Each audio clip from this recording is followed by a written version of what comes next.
Hello friends, ഇന്ന് ഞങ്ങൾ കണ്ണൂരിലുള്ള ഇരിട്ടി എന്ന കൊച്ചു ഗ്രാമത്തിലുള്ള ഒരു പുഷ്പോത്സവത്തിൻ്റെ വീഡിയോ ആയിട്ടാണ് നിങ്ങളുടെ മുമ്പിലേക്ക് എത്തിയിരിക്കുന്നത്. ഇരിട്ടിയിൽ എല്ലാ വർഷവും നടക്കുന്ന ഒന്നാണ് പുഷ്പോത്സവം. പല ടീമുകൾ ഏറ്റെടുത്ത് നടത്തുന്നു എന്നൊരു വ്യത്യാസം മാത്രമേ ഉള്ളൂ. കഴിഞ്ഞ വർഷങ്ങളിലെ അപേക്ഷിച്ച് ഈ വർഷം പുഷ്പോത്സവത്തിന് പുഷ്പങ്ങളൊക്കെ കുറവാണെന്ന് എനിക്ക് അനുഭവപ്പെട്ടു. നിങ്ങൾക്ക് അനുഭവപ്പെട്ടോ എന്ന് എനിക്കറിയത്തില്ല. എങ്കിലും വളരെ അവരുടേതായുള്ള എഫേർട്ട് എടുത്തിട്ട് അവർ മനോഹരമാക്കി തന്നെയുണ്ട്. വിവിധ ഇനങ്ങളിലെ പല രീതിയിലുള്ള പുഷ്പങ്ങളും നാണയങ്ങളും ചിലപ്പോഴൊക്കെ മൃഗങ്ങളെയും പക്ഷികളെയും ഒക്കെ അവർ കൊണ്ടുവന്ന് വെക്കാറുണ്ട് ജനങ്ങൾക്ക് കാണാൻ വേണ്ടിയിട്ട്. കഴിഞ്ഞ ഒരു 2 വർഷം മുൻപാണെന്ന് തോന്നുന്നു DJ പാർട്ടി പോലുള്ള റൂമുകളിൽ മിന്നുന്ന ബൾബുകളും പാട്ടുകളും ഒക്കെ ഇട്ട് ഭയങ്കര ഒരു സെറ്റാക്കി വെച്ചിട്ടുണ്ടായിരുന്നു. ഈ പ്രാവശ്യം അങ്ങനത്തെ ഒന്നുമില്ലായിരുന്നു. ജസ്റ്റ് പുഷ്പങ്ങളും ചെടികളും നമുക്ക് വാങ്ങിക്കാൻ പറ്റും. പിന്നെ കളിക്കാനുള്ള ഏരിയകളൊക്കെ ഉണ്ടാവും, ഫുഡ് കോർട്ട് ഉണ്ടാവും, പിന്നെ കുറേ നമുക്ക് വാങ്ങിക്കാൻ വേണ്ടിയുള്ള ഷോപ്പുകളും അതിൻ്റെ കോണ്ടാക്റ്റുകളും ഒക്കെ ആയിട്ട് അവർ ചെറിയ ചെറിയ ഷോപ്പുകളൊക്കെ ആയിട്ടുള്ള കാണും. അങ്ങനെയൊക്കെയുള്ളൊരു സെറ്റിങ്സ് ആയിരുന്നു ഉണ്ടായിരുന്നത്. ഒരു പ്രാവശ്യം മൃഗത്തിൻ്റെ പട്ടികളുടെ ഒരു ചെറിയൊരു സർക്കസ് കളി പോലെ ഒരു സംഭവം ഉണ്ടായിരുന്നു. ചെറിയൊരു കൂടാരത്തിൽ നമ്മൾ 50 രൂപ 60 രൂപ എടുത്തിട്ട് നമ്മൾ അതിൻ്റെ അകത്ത് പോയിട്ട് നമുക്ക് കാണാൻ പറ്റും 3-4-5 പട്ടികൾ അവരിങ്ങനെ റൗണ്ട് ചെയ്യുന്നത്, റിങ്ങിൻ്റെ ഉള്ളിൽ കൂടെ ചാടുന്നത്, ഓരോരുത്തരെ കണ്ടുപിടിക്കുന്നത്, അങ്ങനെയൊക്കെ രസകരമായ കളികളുണ്ട്. പക്ഷേ എല്ലാ വർഷവും സെയിം പിക്ചർ തന്നെ കാണുന്നതുകൊണ്ടായിരിക്കാം ആൾക്കാർക്ക് ബോറടിച്ചിട്ട് ആൾക്കാരുടെ വരവ് നിന്നത് കൊണ്ടാണോ എന്നെനിക്കറിയത്തില്ല. ഈ വർഷം അവരെയും ഞാൻ കണ്ടില്ല. എങ്കിലും സ്ഥിരം കാണുന്ന ചെറിയ പകർപ്പ് തന്നെ ഈ വർഷം ഫീൽ ചെയ്യപ്പെടുകയും ചെയ്തു. പൂക്കൾക്കൊക്കെ അത് മാറാൻ പറ്റുമോ? അതുകൊണ്ടായിരിക്കാം മിക്ക പൂക്കളും സെയിം തന്നെയും മിക്ക രീതികളും സെയിം തന്നെയും ആയി വന്നത്. ചില സമയത്ത് നല്ല രീതിയിലുള്ള കളർ വർണ്ണങ്ങളുള്ള ലൈറ്റുകളൊക്കെ കൊടുത്ത് വാട്ടർ ഫോൾസും ഒക്കെ ഉണ്ടാക്കാറുണ്ട്. ഈ പ്രാവശ്യം അതിനെ അപേക്ഷിച്ച് തീരെ കുറഞ്ഞ രീതിയിലുള്ള സ്പ്രിങ്കിൾ ചെയ്യുന്ന വാട്ടർ രീതികളൊക്കെയാണ് കണ്ടത്.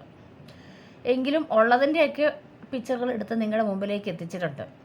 നിങ്ങൾ ഇരിട്ടിക്കാരാണെങ്കിൽ ഒരുപക്ഷെ നിങ്ങളും പോയിട്ടുണ്ടാകുമായിരിക്കാം. പിന്നെ സാന്താക്ലോസിനെയൊക്കെ മിക്ക വർഷവും അവർ പ്രദർശിപ്പിക്കാറുള്ളതാണ്. കുറച്ചുകൂടെ ഇതാണ് വെള്ളച്ചാട്ടം പറഞ്ഞത് വളരെ ചെറിയൊരു രീതിയിലേ അവർ അറേഞ്ച് ചെയ്തിട്ടുള്ളൂ എന്ന് എനിക്ക് ഫീൽ ചെയ്തു. അഡൽറ്റിന് 60 രൂപയാണ് ടിക്കറ്റ് ചാർജ്. കുട്ടികൾക്ക് മിക്ക സ്കൂളുകളിലും കുട്ടികളുടെ സ്കൂളുകളിൽ ചെന്നിട്ട് അവർക്ക് ഫ്രീ ടിക്കറ്റ് പാസ് കൊടുക്കുകയുണ്ടായി. അത് വേറൊരു ടെക്നിക്കാണ്. കുട്ടികൾക്ക് സ്വാഭാവികമായിട്ടും തന്നെ പോകാൻ പറ്റത്തില്ലാത്തതുകൊണ്ട് നമ്മൾ വലിയവരും കൂടെ കൊണ്ടുവരുന്ന ഒരു ട്രിക്ക്. ശരിക്കും അതൊരു ബിസിനസ് മൈൻഡ്, കുഴപ്പമില്ല. അങ്ങനെയൊക്കെയല്ലേ അവരും വിജയിക്കണ്ടേ. അങ്ങനെ പൊതുവെ പുഷ്പോത്സവത്തിന് വ്യത്യസ്ത കളറിലുള്ള റോസുകളാണ് ഏറ്റവും കൂടുതൽ വിൽക്കാൻ വേണ്ടിയിട്ട് അവർ വെക്കുന്നത്. അതുപോലെ ഈ വർഷവും അങ്ങനെ വിൽക്കാൻ ഒരു ഏരിയ നിറയുള്ള റോസ് വെച്ചിരുന്നു. ഞാൻ പലപ്പോഴും അവിടുന്ന് റോസ് മേടിച്ചിട്ടുണ്ട്. പക്ഷേ നാടൻ റോസുകൾ കാലങ്ങളോളം ഇവിടെ 10-12 വർഷമായിട്ട് മിറ്റത്ത് നിൽക്കുന്ന റോസുകളെ വെച്ച് നോക്കുമ്പോൾ ഈ അപ്പോൾ കടകളിൽ നിന്ന് മേടിക്കുന്ന റോസ് 3 അല്ലെങ്കിൽ 4 വർഷം കഴിയുമ്പോൾ പോകുന്നുണ്ട്. ചിലപ്പോൾ എൻ്റെ പരിചരണത്തിൻ്റെ കുറവ് കൊണ്ടാണോ എന്നെനിക്കറിയത്തില്ല. ഏതൊക്കെയാലും ഞാനും മിഷേലും കൂടിയാണ് ഈ പുഷ്പോത്സവത്തിന് പോയത്. മിഷേൽ ഒത്തിരി ബജറ്റുകൾ ഉണ്ടായിരുന്നു മിഷേലിന്. അതുകൊണ്ട് തന്നെ നീണ്ട നിരകൾ അവളുടെ ആവശ്യങ്ങൾ നിറവേറ്റാൻ വേണ്ടി കുറേ നടക്കേണ്ടി വന്നു. ഇതൊരു ഊഞ്ഞാല് പോലെ ഒരു സംഭവമാണ്. ഇതെനിക്ക് ഇഷ്ടപ്പെട്ടു. കാരണം ഇതാണ് ഒരു കഴിഞ്ഞ വർഷങ്ങളിൽ നിന്നും ഡിഫറെൻ്റ് പോലെ എനിക്ക് തോന്നി. കഴിഞ്ഞ 1-2 വർഷങ്ങളിൽ ഞാൻ പോയില്ലായിരുന്നു. അതുകൊണ്ട് തന്നെ ആ വർഷങ്ങളിൽ ഇതുണ്ടോയെന്നും എനിക്കറിയത്തില്ല. എങ്കിലും നല്ല രസമുള്ളതായിട്ട് തോന്നി. കുറേ ആൾക്കാർ തന്നെ ഇന്നലെയായിരുന്നു ഞങ്ങൾ പോയത്. അതായത് ഇന്നലെ എന്ന് പറയുമ്പോൾ ക്രിസ്മസിന് ഡിസംബർ 25-നായിരുന്നു ഞങ്ങൾ പോയത്. അതുകൊണ്ട് തന്നെ വൻ ജനത്തിരക്കുണ്ടായിരുന്നു. ഒത്തിരി ക്യൂ ഉണ്ടായിരുന്നു. ഞങ്ങൾ ഇച്ചിരി റഷിൽ നിന്ന് മാറി നിന്നിട്ടാണ് പോകുന്നത്. ഇതിനകത്തൊക്കെ ഊഞ്ഞാലാടാൻ രസമാണ്. പക്ഷെ നമ്മൾ വീഡിയോയും ഫോട്ടോ എടുത്ത് കഴിയുമ്പോൾ അടുത്ത ആൾക്കാർക്ക് കയറി ഇരിക്കേണ്ടത് കൊണ്ട് തന്നെ നമുക്ക് പെട്ടെന്ന് തന്നെ അതിനകത്ത് എസ്കേപ്പ് ചെയ്യേണ്ടി വരും. ഇനി നമ്മൾ പോകുന്നൊരു നാണയത്തിൻ്റെ ഇതിലേക്കാണ് പോകുന്നത്. നാണയം 232 രാജ്യങ്ങളിൽ നിന്നൊക്കെയാണ് അവർ പറയുന്നത്. അവിടെ മൈക്കിൽ കൂടി പറയുന്നുണ്ടായിരുന്നു. രാജ്യങ്ങളിലെ വിവിധ ഇനത്തിലുള്ള വിവിധ രീതിയിലുള്ള 1935 മുതൽ 2022 വരെയുള്ള നാണയങ്ങളും നോട്ടുകളും പൈസ കൈമാറ്റം ചെയ്യുന്ന രീതികളൊക്കെയാണ് അവർ കാണിച്ചിരിക്കുന്നത്. അതിനെക്കുറിച്ച് അവർ ഓഡിയോ വഴി പറയുന്നുണ്ടായിരുന്നു. ബ്രിട്ടീഷുകാർ ഇന്ത്യയിൽ വരുന്നതിന് മുമ്പുള്ളതും അവർ അതിനെ വരുന്നതിന് മുമ്പ് പല രീതിയിലുള്ള നാണയങ്ങളല്ല പൈസ കൈമാറ്റം ചെയ്യാൻ വേണ്ടിയുള്ള രീതികളുണ്ടായിരുന്നു. അതിനെയൊക്കെ കുറേയൊക്കെ ബ്രിട്ടീഷുകാരെ ഏകോപിച്ചു എന്നാണ് അവരുടെ ഓഡിയോ വഴിയുള്ള എനിക്ക് കിട്ടിയ ഇൻഫർമേഷൻ കേട്ടോ. ഞാൻ അവിടെ നിന്നപ്പോൾ കേട്ടതാണ്. ഏതൊക്കെയായാലും എല്ലായിടത്തും തന്നെ CCTV കാര്യങ്ങളൊക്കെ ഉണ്ടായിരുന്നു. പല രാജ്യങ്ങളിലെ തന്നെ നാണയങ്ങളും നോട്ടുകളും ഒക്കെ ഉണ്ട്. അതിൻ്റെയൊക്കെ ചെറിയൊരു രീതിയിൽ ഞാൻ നിങ്ങളെ കാണിച്ചിട്ടുണ്ട്. നിങ്ങൾക്ക് വേണമെങ്കിൽ പോസ്റ്റ് ചെയ്തിട്ട് നിങ്ങൾക്ക് അതൊക്കെ കാണാം കേട്ടോ. നാണയവും കറൻസിയും കാര്യങ്ങളൊക്കെ. കാരണം നമ്മുടെ കുട്ടികൾ പണ്ടത്തെ പല നോട്ടുകളെക്കുറിച്ച് നമുക്ക് പോലും 1935 നോട്ടുകളെക്കുറിച്ചോ അല്ലെങ്കിൽ നാണയങ്ങളെക്കുറിച്ചോ നമുക്കും വലിയ പിടിപാടൊന്നും ഇല്ലല്ലോ. പേരൻസ് പറഞ്ഞുള്ള അറിവുകളൊക്കെ അല്ലേ ഉള്ളൂ. 1 പൈസ 2 പൈസ എന്നൊക്കെ കേട്ടിട്ടില്ലേ. അതിന് മുമ്പ് തുട്ടുകളൊക്കെ ഉണ്ടായിരുന്നു. മമ്മിയൊക്കെ ഇങ്ങനെ പറഞ്ഞ് കേട്ടിട്ടുണ്ട് കേട്ടോ.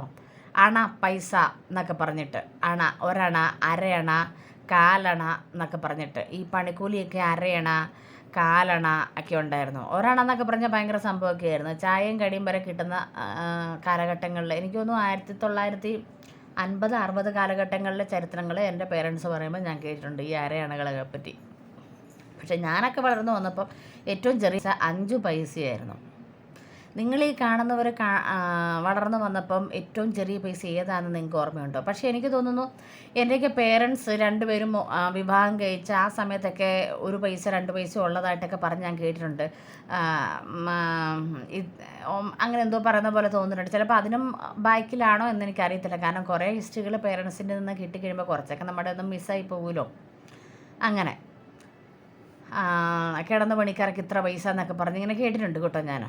പക്ഷേ രസമാണ് അവരുടെ ഹിസ്റ്ററികളൊക്കെ കേൾക്കാൻ വേണ്ടിയിട്ട്. പിന്നെ വിവിധ ഇനം പച്ചക്കറി വിത്തുകളും ഒക്കെ അവിടെ കിട്ടുന്ന ഒരു സ്ഥലമാണ് കേട്ടോ. അത് ഏതൊക്കെ വളരുമെന്നൊന്നും എനിക്കറിയത്തില്ല. ഞാനിതൊന്നും മേടിച്ച് നോക്കിയിട്ടില്ല. പിന്നെ സീനിയ, ഡാലിയ അങ്ങനത്തെയൊക്കെ കർണാടകയിൽ നിന്ന് കൊണ്ടുവന്നിട്ടുള്ള പല ചെടികളുമുണ്ട്. ചില ചെടികളൊന്നും നമ്മുടെ ഇവിടെ വളരണമെന്നില്ല കേട്ടോ. തണുപ്പ് ഒക്കെ കർണാടകത്തിൽ കുറച്ചുകൂടെ തണുപ്പുണ്ടല്ലോ, ബാംഗ്ലൂർ ഏരിയയിലേക്ക്. കൊടക് എന്നൊക്കെ കൊണ്ടുവരുന്ന പല ചെടികളും ഞാൻ വാങ്ങിയിട്ട് ഈ പുഷ്പോത്സവത്തിനല്ല വേറെ കടകളിൽ നിന്നൊക്കെ വാങ്ങിയിട്ട് പൂവൊക്കെ കാണും, അതിൻ്റെ രീതിക്കൊക്കെ വാങ്ങും. പക്ഷേ സീസണൽ ചെടി ആയതുകൊണ്ടാണോ എന്നറിയത്തില്ല. ചിലപ്പോൾ നമ്മുടെ കാലാവസ്ഥ പിടിക്കപ്പെടാതെ ആണോ എന്നും അറിയത്തില്ല. പക്ഷേ പോയിട്ടുണ്ട്, ഞാൻ വാങ്ങിയിട്ടുണ്ട്. പിന്നെ പണ്ടത്തെ മിഠായികളുണ്ട് കേട്ടോ. എൻ്റെയൊക്കെ ചെറുപ്പത്തിലത്തെ പല മിഠായികളുണ്ട്. ഞാൻ ആ മിഠായികളൊക്കെ ഇടയ്ക്കൊക്കെ ഇങ്ങനെയൊക്കെ ഉത്സവങ്ങളോ ഒക്കെ വന്നു കഴിയുമ്പോൾ ഇങ്ങനത്തൊക്കെ വരാറുണ്ട്. പുഷ്പോത്സവത്തിനൊക്കെ ഒരു പ്രാവശ്യമൊക്കെ മേടിച്ച് കൊടുത്തപ്പോൾ എൻ്റെ മകൾ മെഷീൻ അത്ര വലിയ പിടിച്ചില്ല. എനിക്ക് ഇഷ്ടപ്പെട്ട പണ്ടത്തെ കിട്ടിയാൽ നല്ലതായിരുന്നു എന്നൊക്കെ വിചാരിച്ചാൽ 5 പൈസയുടെയും 15 പൈസയുടെയൊക്കെ മിഠായി ഇല്ലേ, നമ്മളിങ്ങനെ കോലു മിഠായി, മാങ്ങയുടെ ഒക്കെ രൂപത്തിലുള്ള മാങ്ങ രൂപത്തിലുള്ള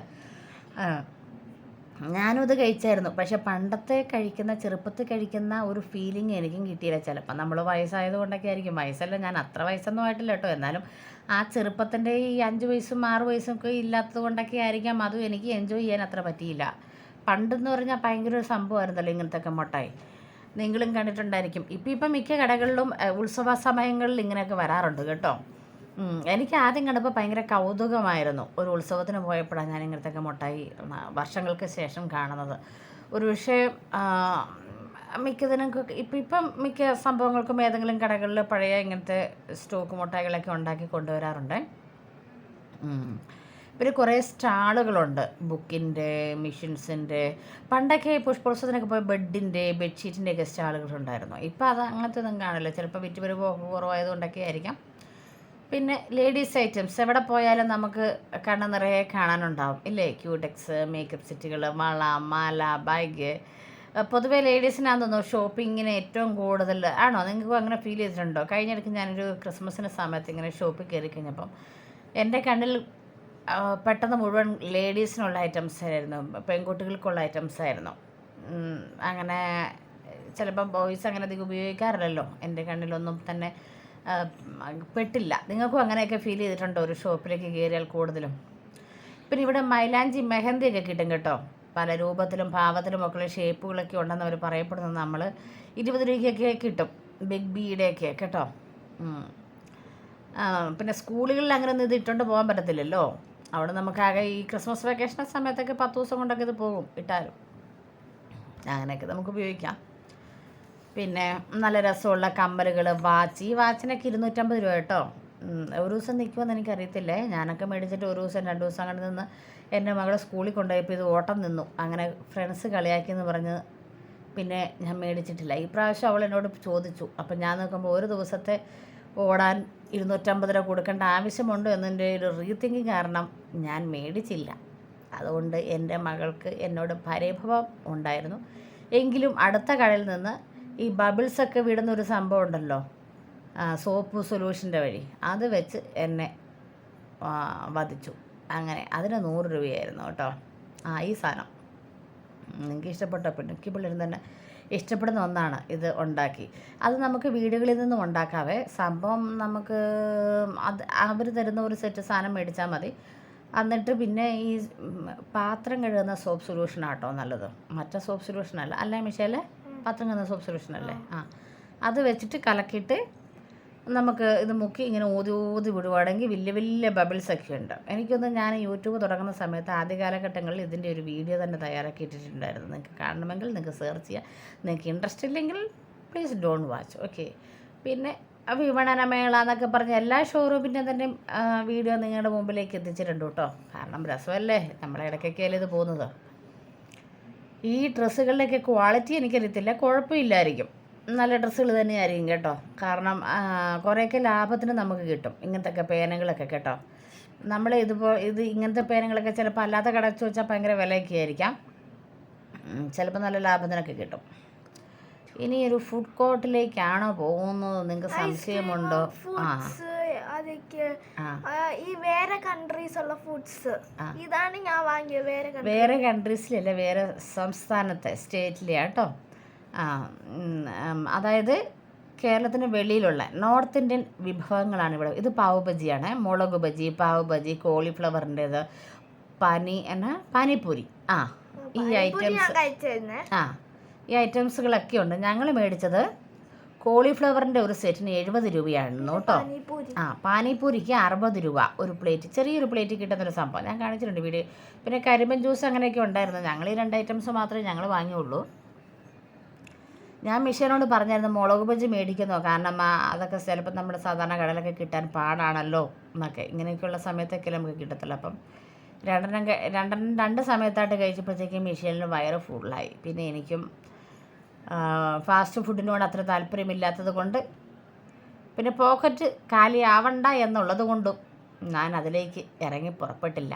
ഇതൊക്കെയാട്ടോ വിൽക്കാൻ വേണ്ടി വെച്ചിരിക്കുന്ന റോസപ്പൂക്കൾ. നല്ല രസമുണ്ട് കേട്ടോ.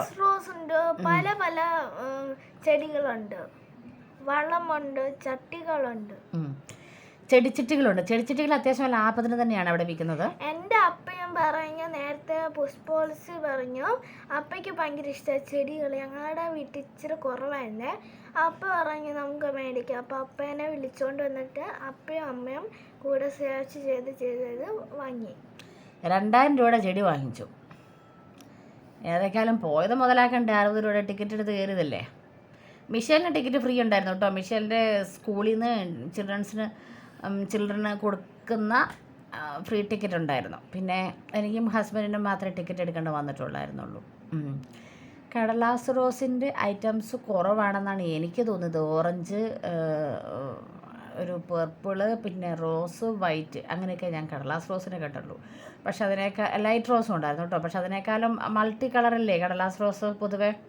ഇതെല്ലാം വെക്കാൻ വേണ്ടി ഇതാണ് ചെടിച്ചട്ടി കേട്ടോ. വലിയ ചെടിച്ചട്ടിയുണ്ട്, വലിയ സൈസിൻ്റെ. അതിന് 100 എണ്ണത്തിന് 100 രൂപയ്ക്ക് അല്ല, ഒരു ചെടിച്ചട്ടിക്ക് 40 രൂപയായിരുന്നു. പുറത്തെ കടയിൽ അതിന് 60 രൂപയാട്ടോ. ഞങ്ങൾ 2 ഇടത്തുനിന്ന് മേടിച്ചാണ്. ഇത് മിഷേൽ കളിക്കുന്ന കേട്ടോ. നമുക്ക് ചെടിച്ചട്ടിനെ കുറിച്ച് തന്നെ പറയാം അല്ലേ. അപ്പം അത് വെച്ച് നോക്കുമ്പോൾ 20 രൂപ ലാഭം ഉണ്ടായിരുന്നു ചെടിച്ചട്ടിക്ക്. 60 രൂപയുടെ പുറത്തുനിന്ന് മേടിക്കുന്ന വലിയ ചെടിച്ചട്ടിനെ വെച്ച് നോക്കുമ്പോൾ ഇവിടെ 40 രൂപയെ ആ ചെടിച്ചട്ടിക്ക് ഉണ്ടായിരുന്നുള്ളൂ. പിന്നെ കടയിൽ നിന്ന് മേടിക്കുന്ന 40 രൂപയുടെ ഒരു പ്ലാസ്റ്റിക് ചെടിച്ചട്ടിയില്ലേ, പ്ലാസ്റ്റിക് ചെടിച്ചട്ടിനെ കുറിച്ചാട്ടോ ഞാൻ സംസാരിക്കുന്നത്. ആ ചെടിച്ചട്ടിക്ക് 100 രൂപയ്ക്ക് 4 എണ്ണം കിട്ടി. അതായത് ഒരു ചെടിച്ചട്ടിക്ക് 25 രൂപയെ വില വന്നുള്ളൂ. പിന്നെ വേറെ സൈസ് ചെടിച്ചട്ടിക്ക് 100 രൂപയ്ക്ക് 3 എണ്ണം, അതിനേക്കാൾ കുറച്ചുകൂടെ വലുപ്പമുണ്ടെന്ന് തോന്നുന്നു. ഞങ്ങൾ ഏതൊക്കെയാലും വാങ്ങിയത് 40 രൂപയുടെ ഒരു 4 ചെടിച്ചട്ടി അങ്ങോട്ടേ വാങ്ങിയുള്ളൂ കേട്ടോ. പിന്നെ ചെടികളാണ് വാങ്ങിയത്. ഒരു 4 സൈസ് കടലാസ് റോസ് ചെടി വാങ്ങി. ആ ചെടിക്ക് 170 രൂപയായിരുന്നു. പിന്നെ അതിനേക്കാളും ഇന്ന് ഞങ്ങൾ ഒരു നഴ്സറി പോയി വാങ്ങിയപ്പം അതിനേക്കാളും ഇച്ചിരി കുഞ്ഞ് കടലാസ് റോസിൻ്റെ ചെടിയാണ്. അതിന് 100 രൂപയേ ഉണ്ടായിരുന്നുള്ളൂ കേട്ടോ. മറ്റേത് ഇച്ചിരി മുഴുത്ത ചെടിച്ചട്ടിയൊക്കെ ആയതുകൊണ്ടായിരിക്കും. പിന്നെ ചെത്തി വാങ്ങി, ഓറഞ്ച് കളർ ചെത്തി, ചുമന്ന കളറുള്ള ചെത്തി, പിന്നെ പന, ചെറിയ പന നമ്മൾ വീടിൻ്റെ ഷോയ്ക്കായിട്ട് വെക്കുമല്ലോ, അതൊരു 2 എണ്ണം. പിന്നെ ഏതായിരുന്നു വാങ്ങിയേ, ഓർക്കുന്നുണ്ടോ നമുക്ക്? തൂജ പോലത്തെ വേറൊരു സൈസ് ഒരു പച്ചപ്പൊക്കെയുള്ള ഇലകളുടെ ചെടി, അങ്ങനെ എന്തൊക്കെയോ കുറച്ച് ഐറ്റംസ് വാങ്ങി. ഇപ്പോൾ നിങ്ങൾ കണ്ടുകൊണ്ടിരിക്കുന്ന വീഡിയോയിലുള്ള കളിയിൽ മിഷേലിനെ കയറ്റി വിട്ടില്ല. കാരണം എനിക്കിതിനകത്ത് കയറാൻ പേടിയാട്ടോ. മിഷേലിനെ കയറണമെന്ന് ഭയങ്കര ആഗ്രഹമായിരുന്നു. മിഷേലെ കയറിയില്ലേ ഞാനെൻ്റെ വീഡിയോ എടുത്തു കൊണ്ടുവന്നിട്ടുണ്ട്. എല്ലാത്തിനും 50 രൂപ 60 രൂപ ടിക്കറ്റ് തന്നെയാണ്. എനിക്കിത് കയറുമ്പം ഭയങ്കര സ്പീഡ് കൂടുതലാണ്. ഇത് തുടക്കമായതുകൊണ്ടാണ് നിങ്ങൾക്ക് തോന്നുന്നത്. സ്പീഡ് കൂടിക്കഴിഞ്ഞാൽ ഭയങ്കര നമുക്ക് പേടി തോന്നും. ഇതൊരു രസമുള്ള കളിയാണ്. ഇപ്പോൾ ഇത്തേക്ക് ആ കയറി ചാടുന്ന കളി. മേലോട്ട് ഇങ്ങനെ കയറി പിടിച്ചിങ്ങനെ കയറിയിട്ട് താഴോട്ട് ഇങ്ങനെ ഊർന്നു വന്നാൽ മതി. ആൾക്കാരൊക്കെ രസകരമായിട്ട് ഇത് വാച്ച് ചെയ്യുന്നുണ്ട് കേട്ടോ. ഈ ചേച്ചിയായിരുന്നു മറ്റേ ആ മണ്ടയ്ക്ക് കയറ്റി വിട്ട് താഴോട്ട് ഇറക്കുന്ന അവിടുത്തെ ടിക്കറ്റ് തരുന്ന ചേച്ചി. ഈ ട്രെയിനും കാണാൻ രസമുണ്ടല്ലേ, പിള്ളേർക്കൊക്കെ അതൊരു രസമായിരിക്കും. ഇതെല്ലാം അവിടെ GPay സിസ്റ്റം ഉണ്ട് കേട്ടോ. ചില കൗണ്ടറുകളിൽ നമുക്ക് അവിടെ പോയി GPay അടച്ചിട്ട് അതിൻ്റെ ഇത് കൊണ്ട് കാണിച്ചാൽ മതി. ക്യാഷ് പേയ്മെൻ്റൊക്കെ തീരെ കുറവാന്ന് തോന്നുന്നു ഈ പ്രാവശ്യമൊക്കെ ആൾക്കാർ എടുത്തെന്ന് തോന്നുന്നു. പിന്നെ മിക്ക ഉത്സവങ്ങൾക്കും പുഷ്പോത്സവത്തിനും ഒക്കെ പെരുന്നാളിനില്ലെന്ന് തോന്നുന്നില്ല ഇങ്ങനത്തെ ഇതൊന്നും ഒക്കെ കാണുന്ന പോലെ തന്നെയുള്ള ട്രെയിനിൽ പോകുന്നൊരു സംഭവം. അഡൽറ്റിന്, കുഞ്ഞു പിള്ളേർക്ക് ട്രെയിനിൽ പോകുന്നത്, പിന്നെ തൊട്ടിലാട്ടം, പിന്നെ ഇപ്പോൾ കാണിച്ച വേറെ ഐറ്റം, പിന്നെ ജമ്പിങ്, അങ്ങനെയൊക്കെ അത്യാവശ്യം ഇതൊക്കെ ഉണ്ടായിരുന്നു. പിന്നെ ആൾക്കാർ ഇങ്ങനെ എറിഞ്ഞിട്ട് ഗെയിമൊക്കെ കളിക്കത്തില്ലേ, ആ സംഭവം ഉണ്ടായിരുന്നു. അതിൻ്റെ വീഡിയോ ഉണ്ടായിട്ടുണ്ട് കേട്ടോ. ഈ പറഞ്ഞ ചേട്ടനുണ്ടല്ലോ, ഈ മണ്ടയ്ക്ക് കയറ്റിവിടുന്ന ചേട്ടൻ ഞങ്ങളെ പറ്റിച്ചു. കാരണം 5 മിനിറ്റ് കഴിഞ്ഞപ്പം മിഷേലിനെ ഇറക്കി വിട്ടു. ഞങ്ങൾ 8:04 കയറി 8:09 ആയപ്പോൾ മിഷേലിനോട് പറഞ്ഞു ഇറങ്ങണം സമയമെന്ന് പറഞ്ഞു. 20 മിനിറ്റ്സ് ആയിരുന്നു ശരിക്കും ഉണ്ടായിരുന്നത്. അങ്ങനെ ആ ചേട്ടനോട് ഞങ്ങൾ പറഞ്ഞു, ചേട്ടാ 5 മിനിറ്റ് ആയുള്ളൂ, ഞാൻ ഓൾറെഡി കാണിച്ചിട്ടാണ് കയറിയത് മൊബൈൽ 8:04. കാരണം ഞങ്ങൾ വരുന്നതിന് മുമ്പ് കുറേ പിള്ളേരെ അങ്ങനെ ഇറക്കി വിട്ട പ്രശ്നമായത് ഞാൻ കണ്ടായിരുന്നേ. അതുകൊണ്ട് ഞങ്ങൾ ചേട്ടനോട് പറഞ്ഞു, ചേട്ടാ 8:09 ആയുള്ളൂ, 8:24 വരെ ടൈമുണ്ട്, 60 രൂപയുടെ ടിക്കറ്റ് എടുത്തരുന്നു. അങ്ങനെ മിഷേലിനെ വീണ്ടും തിരിച്ച് കയറ്റി. ഇപ്പം ഈ ആടുന്ന സംഭവമില്ലേ വള്ളം പോലത്തെ, അത്തേലും ഞങ്ങൾ കയറിയില്ല. അതും എനിക്ക് ഭയങ്കര പേടിയാണ്. പക്ഷേ ഞാൻ എൻ്റെ ടൂറിന് അമ്മ പറഞ്ഞു ഇങ്ങനത്തെ കയറാം. അപ്പം അമ്മേനെ അനുസരിക്കാതെ ഞാൻ എൻ്റെ സ്കൂളിലുള്ള ഫ്രണ്ട്സിൻ്റെ കൂട്ടത്ത് ഇത് ഞാൻ കയറിയിട്ടുണ്ട്. അമ്മ അതും പേടിച്ചിട്ടുണ്ട്. എനിക്ക് ഭയങ്കര പേടി അത്തലൊക്കെ കയറാൻ കേട്ടോ. ഒരു പ്രാവശ്യം വിസ്മയിൽ കണ്ണൂർ തളിപ്പറമ്പിലുള്ള ആ സൈഡിലുള്ളൊരു വിസ്മയുണ്ടല്ലോ, വലിയ ഹൈ പോകുന്നൊരു ഊഞ്ഞാലെ കയറി എനിക്ക് പേടിയായിട്ട് പാതിയായി കഴിഞ്ഞപ്പോൾ അവരെ കൊണ്ട് കാറ് നിർത്തിച്ചിറങ്ങി വന്നത്. എനിക്കത് പറയുന്നതിന് നാണക്കേടൊന്നുമില്ല കേട്ടോ. നിങ്ങൾക്കത് ഫീൽ ചെയ്യുന്നുണ്ടോ? ഇതൊക്കെ ചില കളികളുടെ പുറത്തോട്ടുള്ള സീനറികളാണ്. പക്ഷേ മിഷേലിന് അങ്ങനത്തേലൊക്കെ കയറാൻ ഭയങ്കര ഇൻട്രസ്റ്റഡ് ആണ്. പക്ഷേ എനിക്ക് കൂടുതൽ കയറാൻ ഭയങ്കര പേടിയാണ്. മിഷേലിനെ കയറ്റാനും ഭയങ്കര പേടിയാണ്. നിങ്ങൾ പേരൻസാണ് കാണുന്നതെങ്കിൽ നിങ്ങൾ ചിലപ്പം എങ്ങനെയുണ്ട്, നിങ്ങൾ കയറ്റാൻ താല്പര്യപ്പെടുന്നവരാണോ, റിസ്ക് എടുക്കാൻ താല്പര്യപ്പെടുന്നവരാണോ? ഇതൊരു സൈസ് നല്ല കളിയാട്ടോ, ജമ്പിങ്. അത് നമ്മുടെ വീടുകളിലൊക്കെ പിള്ളേർ ചാടുന്നതാണെന്ന് എനിക്ക് തോന്നുന്നു. കാരണം ഒരു കുട്ടിക്ക് ഒരു സോഫ എന്നൊക്കെ ഒരു റേഷ്യോ ലെവലിലാണോ നമ്മുടെ വീടുകളിലൊക്കെ പോകുന്നത്. ഞങ്ങളുടെ വീട്ടിൽ ഇപ്പം മിഷേൽ ഉണ്ടാക്കി കഴിഞ്ഞാൽ പിന്നെ 3ാമത്തെ സോഫ ഞാൻ കണ്ട് എത്തിപ്പെട്ടു. കാരണം ചാടി അതിൻ്റെ അടിയിലത്തെ സംഭവങ്ങൾ പോയി. പിന്നെ 2ാമത്തെ സോഫ വലിയ കുഴപ്പമില്ലായിരുന്നു. എങ്കിലും ഞാനൊരു സ്കൂളിൽ ഏതൊരു മീറ്റിങ്ങിന് പോയപ്പോൾ അവിടുത്തെ ഒരു പ്രിൻസിപ്പാളും പറഞ്ഞായിരുന്നു, ഒരു കുട്ടിക്ക് ഒരു സോഫ എന്നുള്ള രീതിയിലായിരിക്കും പിള്ളേർ വളർന്നു വരുമ്പോൾ സോഫ മാറേണ്ടിരുന്നത്. കാരണം ചാടി ആ ഒരു ലെവലാകുമെന്ന്. നമ്മുടെ ബെഡിലൊക്കെ കിടന്ന് ചാടുന്നുണ്ടാവും അല്ലേ. ഇതൊരു വെള്ളത്തിൽ കളിക്കുന്നതാണ്. പഴശ്ശിയില്ലേ, ഇരിട്ടിയിലൊക്കെയുള്ള പഴശ്ശിയിലൊക്കെ ഉണ്ട് ഇങ്ങനത്തെ കളി കേട്ടോ. ഇതാണ് തൊട്ടിലാട്ടം. എന്നെ വളരെ ഭീതിയിലാക്കുന്ന, ഞാൻ ഇന്ന് വരെ കയറാത്ത, എന്നാൽ വളരെ ആകാംക്ഷയോടെ നോക്കുന്ന ഒന്നാണ് ഈ തൊട്ടിലാട്ടം. Very risky I feel. പക്ഷെ മിക്കവരും തന്നെ വളരെ എൻജോയ് ചെയ്യുന്ന കാണാം കേട്ടോ. പക്ഷേ ഈ തൊട്ടിലാട്ടത്തെ കയറി കഴിയുമ്പോഴല്ലോ നമ്മളവിടുന്ന് വീഡിയോ ഒക്കെ എടുക്കുമ്പോഴും അതിൻ്റെ പരിസരത്തോടൊക്കെ പോകുമ്പോൾ ഭയങ്കരമായിട്ട് കാറിച്ചെടുക്കുന്ന കാണാം. ഒരു ഹൈ പിച്ച് എത്തി കഴിയുമ്പോൾ അവർക്ക് പേടിയാവുന്നതുകൊണ്ടാണോ എന്ന് എനിക്കറിയത്തില്ല. ബെൽറ്റൊക്കെ ഇട്ടിട്ടാണ് കയറ്റുന്നത്. കാണാനൊക്കെ രസമാണ്. ഇതിപ്പം നമ്മളൊരു വീഡിയോയുടെ എൻഡിങ് ഭാഗത്തിലേക്ക് എത്തി. അപ്പം ചുമ്മാ ഇതിലേക്ക് എടുത്ത് അങ്ങ് പോകുന്നതെന്നേ ഉള്ളൂ കേട്ടോ. നിങ്ങൾക്ക് ഈ വീഡിയോകളൊക്കെ ഇഷ്ടപ്പെടുന്നുണ്ടോ? ഇവിടെയാണ് ഗെയിം, ആൾക്കാരൊക്കെ എറിഞ്ഞിട്ട് വീഴുകയൊക്കെ ചെയ്യുന്നത്. ശരിക്കും ഇതിൻ്റെ അകത്ത് ആൾക്കാർക്ക് പോയിൻറ്റ്സും അല്ലെങ്കിൽ ഇവർ വിജയിക്കുന്നതും കുറവാണോ? എനിക്കങ്ങനെ തോന്നുന്നു. കാരണം അവർ ആ ട്രിക്കി വേയിലായിരിക്കും ഒരു പക്ഷേ സെറ്റാക്കി വെച്ചിരിക്കുന്നത് അല്ലേ. രാത്രിയിലായിരുന്നു ഞങ്ങൾ പോയത്, അതുകൊണ്ട് തന്നെ ലൈറ്റിൻ്റെയൊക്കെ ഭംഗി ആസ്വദിക്കാൻ പറ്റി. നിങ്ങൾ പോയായിരുന്നോ പുഷ്പോത്സവത്തിന് ഈ പ്രാവശ്യം? ജാനുവരി 5 വരെയോ 2 വരെയോ അങ്ങനെ എങ്ങാണ്ടുണ്ട് കേട്ടോ. ഡിസംബർ 20 തുടങ്ങിയതാണ്. കുറേ പേര് പല ഭാഗത്തുനിന്നായിട്ട് എത്തുന്നുണ്ട്. നല്ല രസമൊക്കെ ഉണ്ടായിരുന്നു. പിന്നെ മിഷേലെ മോൾ എൻജോയ് ചെയ്തായിരുന്നോ പോയിട്ട്? നന്നായിട്ട് എൻജോയ് ചെയ്തു. പിന്നെ ഇതിൻ്റെ അകത്ത് ഏറ്റവും കൂടുതൽ നമ്മൾ പോകാനുള്ളൊരു കാരണം പിള്ളേരുടെ റൈഡാണ്. അതുകൊണ്ട് നമ്മളോട് പിള്ളേർ പറയും കൊണ്ടുപോകണം. ശരിയാണ്, അവർക്കും ഒരു ഔട്ടിങ്, നമുക്കും ഒരു ഔട്ടിങ്. പിന്നെ പാട്ടൊക്കെ പാടുന്ന ആൾക്കാരുണ്ട് കേട്ടോ, സംഗീത നിശയൊക്കെ ഉണ്ടായിരുന്നു. ഞാൻ പിന്നെ എൻ്റെ റെക്കോർഡ് എനിക്ക് എടുത്തിട്ടുണ്ടെങ്കിൽ കോപ്പറേറ്റ് വരുന്നുണ്ട്, ഞാൻ അങ്ങനെ എടുത്തിട്ടില്ല. ഇതാട്ടോ പാനിപ്പൂരി, കളിക്കൊക്കെ ശേഷം വന്ന് കഴിക്കാൻ വേണ്ടി ഇരുന്നതാണ് മിഷേൽ. നിങ്ങൾക്ക് ഇഷ്ടമാണോ പാനിപ്പൂരി? ഇവിടെ മിഷേലിൻ്റെ ഫാദർ സമ്മതിക്കാറില്ല പാനിപ്പൂരി കഴിക്കാൻ, ഫാസ്റ്റ് ഫുഡ് കഴിക്കാൻ പൊതുവെ. എങ്കിലും ഞങ്ങൾ മേടിച്ച് കഴിക്കാറുണ്ട് കേട്ടോ. നല്ല രസമുണ്ടല്ലോ ഇതൊക്കെ പൊങ്ങിപ്പോകുന്ന കാണാൻ. പിള്ളേരുടെ മിഷേൽ കുഞ്ഞിലായിരുന്നപ്പോൾ ഇങ്ങനത്തെ ഇതൊക്കെ മേടിക്കുമായിരുന്നു. ഇപ്പം അതൊക്കെ മാറി, തീരെ കുഞ്ഞായിരുന്നു അപ്പം കേട്ടോ. എനിക്കൊന്ന് 5-6 വയസ്സൊക്കെ ഉള്ളപ്പോഴായിരിക്കും ഒരു പക്ഷേ അതൊക്കെ മേടിക്കുന്നൊരു കാലഘട്ടം അല്ലേ. നിങ്ങൾക്ക് ഇഷ്ടപ്പെട്ട